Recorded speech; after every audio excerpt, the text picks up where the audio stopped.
Reka mbasuhuze kandi mbifuriza ibihe byiza mwebwe mukomeje kudukurikira mukomeje kuba natwe muri gahunda z'amakuru ndetse n'ibiganiro bitandukanye tuba dukomeza kugenda tubagezaho uyu mugoroba ku itariki ya karindwi y'ukwezi ni ukwa 12/25. Birumvikana ko turagenda dusatira umusozo w'umwaka wa 2025 ari nako twegera muri 2026. Ikaze tuganire ku makuru atandukanye akomeje kugenda avugwa. Ndashaka ko tuganira kuri General Retired James Kabarebe, uyu yahoze umunyamabanga wa leta muri Minisiteri y'Ububanyi n'Amahanga ushinzwe ubutwererane, akaba aherutse guhindurirwa inshingano ashyirwa muri Perezidansi ya Repubulika y'u Rwanda, umujyanama wa Perezida wa Repubulika mu bijyanye n'umutekano. Inkuru yiturwa rero kuri General James Kabarebe, uyu rero akaba ari we ufite inyenyeri enye mu gisirikare cy'u Rwanda, full general, akaba kandi yarabaye umugaba mukuru w'ingabo z'igihugu cy'u Rwanda, aba umugaba mukuru w'ingabo z'igihugu cya Repubulika ya Demokarasi ya Kongo ikiriza yire ubwo bafashaga Laurent Desire Kabila kugera ku butegetsi, ariko nyuma akaza navuga ngo kubihimuraho, hanyuma rero baza kongera kugaruka mu gihugu cy'u Rwanda. General Retired Kabarebe rero afite amateka akomeye cyane. Ndashaka rero ko tugaruka kuri General Retired Kabarebe turebe inkuru itunguranye kandi tugezeho muri aka kanya. Mbere yuko tuganira kuri inkuru nk'uko rero dukomeje kujya tubigenza, reka mbanze mbabwire amakuru akomeye cyane ari kuvugwa kuri uyu mugoroba hirya no hino ariko mu buryo bw'inshamake mbere yuko twanzika ku nkuru yacu nyirizina.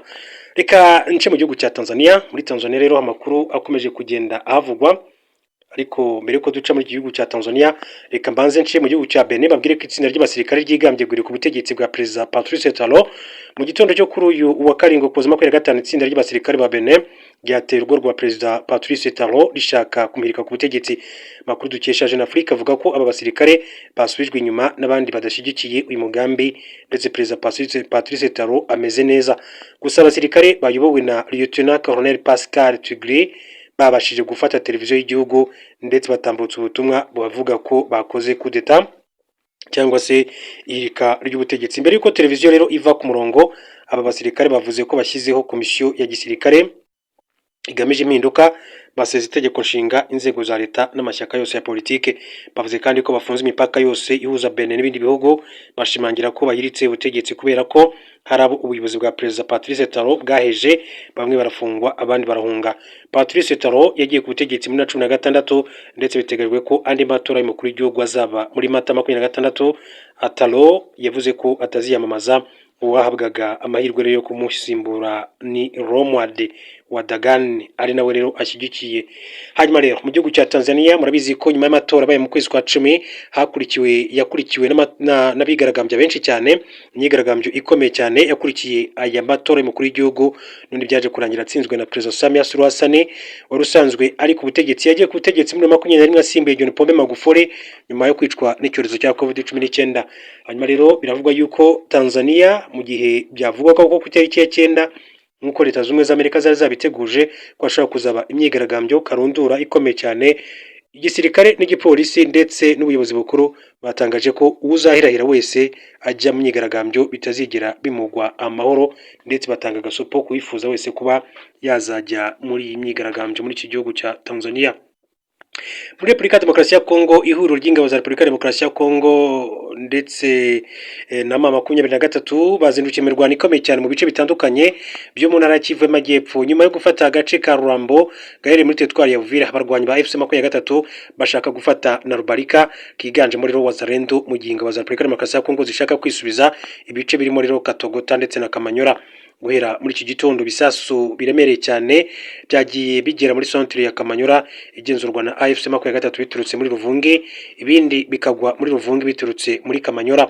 Hashize iminsi igera kuri 5 iyikurikiranya ihuriro ry'ingabo za Repubulika ya Demokarasi ya Kongo rihanganye na AFC23, ibisasu biraswa mu bice bigenzurwa na AFC23 nka Kamanyora na Kaziba, byasenye inzu nyinshi cyane z'abaturage n'ibikorwa remezo birimo amashuri, biteza impfu inkomere abandi barahunga.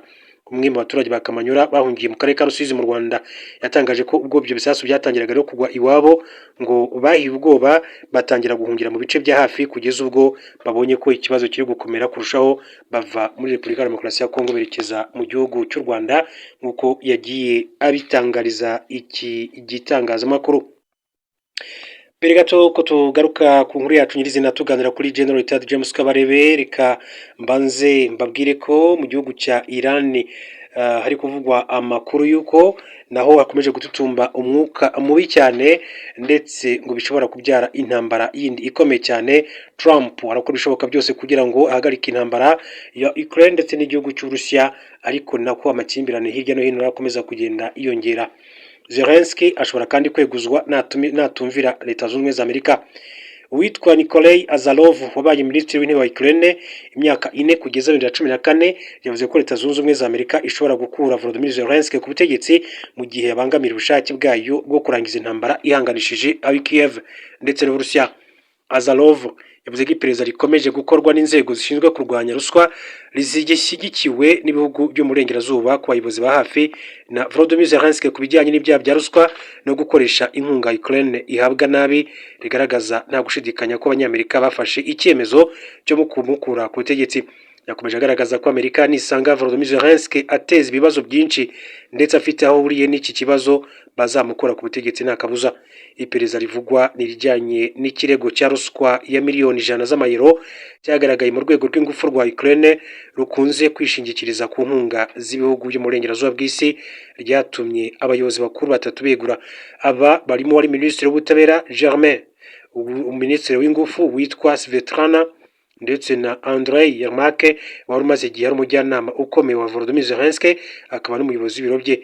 Iyi ruswa ivugwa yongeye kandi guhungabanya isura ya Ukraine na Zelensky imbere mu gihugu. Umudepite wo mu ishyaka ritavuga rumwe nawe witwa Yaroslav akaba ariwe yigeze kuvuga ko ubushakashatsi bw'ibanga bwerekanye ko icyizere abaturage bafitiye Zelensky cyanananutse cyane ndetse ko yari kubona munsi ya 20% mu majwi y'icyiciro cya mbere iyo amatora aba yarabaye mu Gushyingo.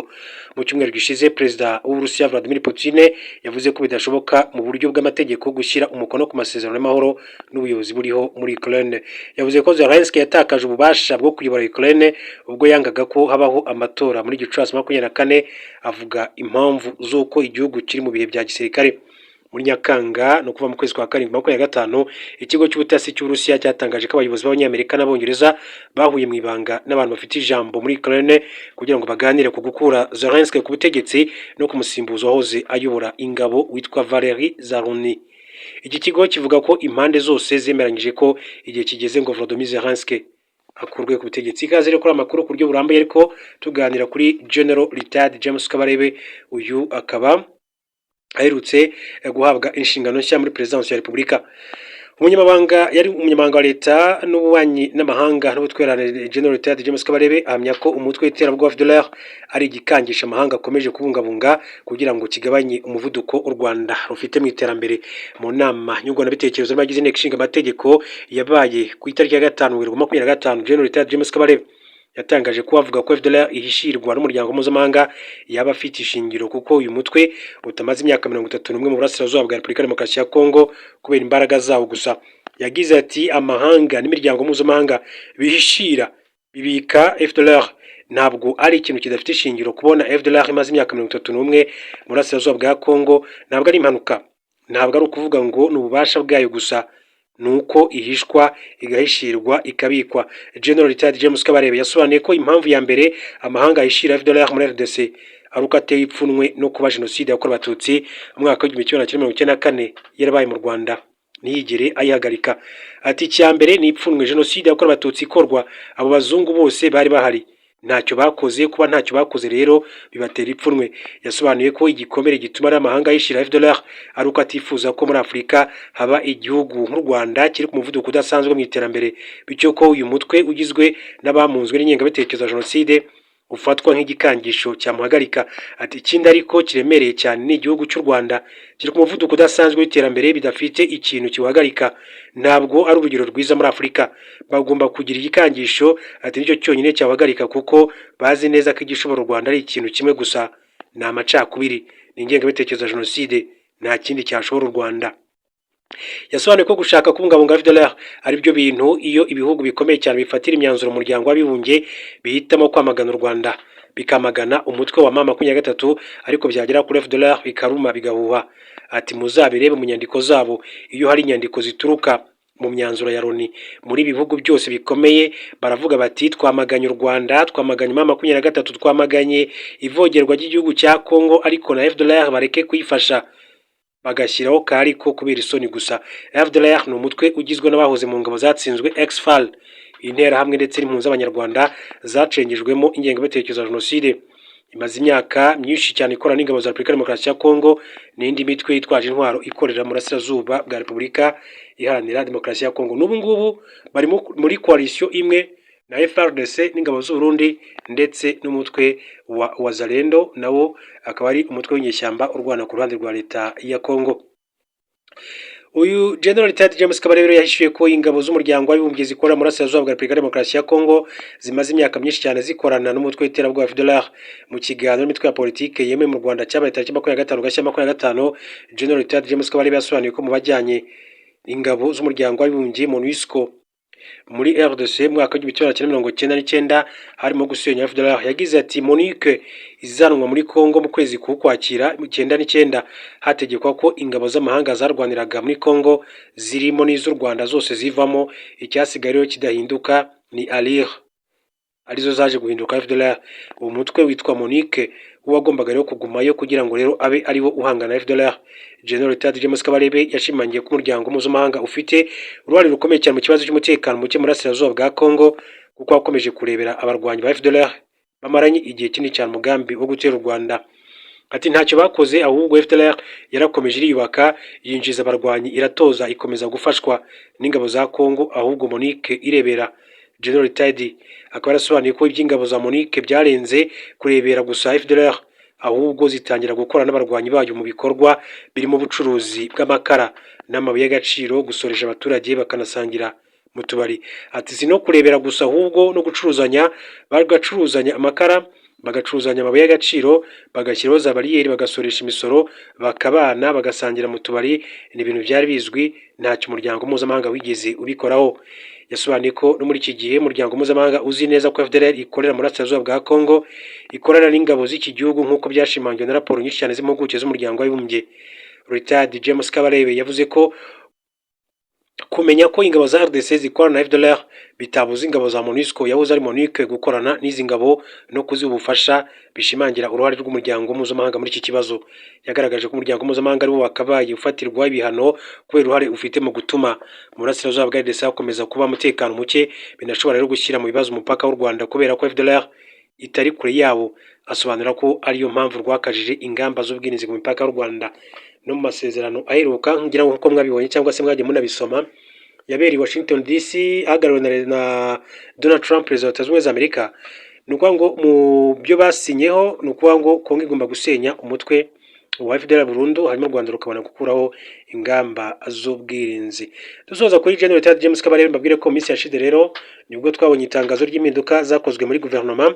Yari asanzwe ari umunyamabanga wa leta cyangwa se state minister mu rurimi rw'icyongereza muri Minisiteri y'Ububanyi n'Amahanga Minafet, ariko aza gushyirwa muri Perezidansi ya Repubulika nk'umujyanama mu by'umutekano. Ku mugoroba ku itariki ya 25 nibwo itangazo ryasohowe n'ibiro bya perezida bya Minisitiri w'Intebe ryatangaje ko Perezida Kagame yahinduriye inshingano bamwe mu bayobozi barimo General Ted James Kabarebe wari umunyamabanga wa leta muri Minafet, wagizwe umujyanama mukuru mu by'umutekano muri Perezidansi ya Repubulika.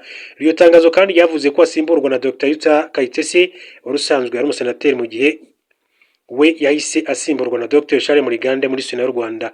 Nyuma y'iri tangazo, Minisitiri w'Ububanyi n'Amahanga n'Ubutwari Ambassadeur Olivier Nduhungire yashimiye General Ted Kabarebe bari bamaze igihe bakorana muri minisiteri, dore ko yari yarashyizwe muri uwo mwanya tariki 27 Nzeri 2023 avuye muri Perezidansi ya Repubulika.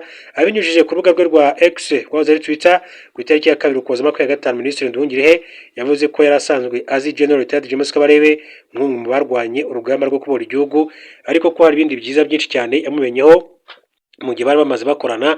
Yagize ati narinze General James Kabarebe nk'uwarwanya urugamba rwo kubohora igihugu, umuyobozi w'ingabo udasanzwe, umutaramyi bitijana, ndetse kandi icyitegererezo ku rubyiruko. Ati cyo ntari nzi ni uko ari n'umugabo wicisha bugufi, umudipolomate utangaje, ushimwa na bagenzi be bose bo muri East African Community, umuyobozi ushishikarira kugera ku musaruro byoroheraga kubona igisubizo cyihuse kuri buri kibazo, ndetse n'umuyobozi ugwa neza wita ku mibereho myiza y'abakozi, umugisha kuri iki gihugu. Minisitiri Nduhungire yarangije rero ubutumwa bwe amwifuriza amahirwe masa mu mishya yahamagariwe muri Perezidansi ya Repubulika. Mu rurimi rw'icyongereza yagize ati kuri Twitter, yagize ati I knew General Ted James Kabarebe as a freedom fighter and an outstanding commander. a formidable storyteller and inspiration for the youth. What I didn't know is that he was also a humble man, an excellent diplomat, admired by all his East African community counterparts, a research-oriented manager. Abo rero ari amagambo ya Olivier Nduhungire. General Tad James Kabarebe wagizwe umunyamabanga umujyanama mukuru mu by'umutekano muri Presidence ya Repubulika, ni nararibonye muri politiki y'igihugu kuko yakoze imirimo itandukanye haba mu gisirikare no muri guverinoma muri rusange. Tariki 27 Nzeri 2023 nibwo General Tad James Kabarebe urusanzwe ari umujyanama Perezida wa Repubulika mu by'umutekano yagizwe umunyamabanga wa leta ushinzwe ubutwererane bw'akarere muri Minisiteri y'Abanyamahanga. General Tad James Kabarebe yamenyekanye cyane ubwo yari umugaba mukuru w'ingabo z'u Rwanda, umwanya yabayeho imyaka 8 kuva 2002 kugeza 2010. Ibintu byaratumye rero agira umwihariko wo kuba ari we wa mbere watinze muri uyu mwanya. Yabonye izuba mu mwaka wa 1959 avukira muri Uganda kimwe n'abandi banyarwanda benshi cyane bari impunzi.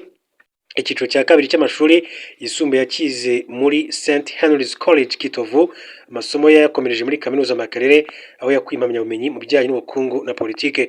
General Tad James Kabarebe yagiye mu kiruhuko cy'izabukuru ari umwe mu basirikare bake bafite ipeti rya 4 star cyangwa se inyenyeri enye General u Rwanda rwari rufite. Reka rero mbashimire cyane, mbifurize kumeza kugira ibihe byiza n'ijoro ryiza muri rusange, hanyuma andi makuru turasubira masari.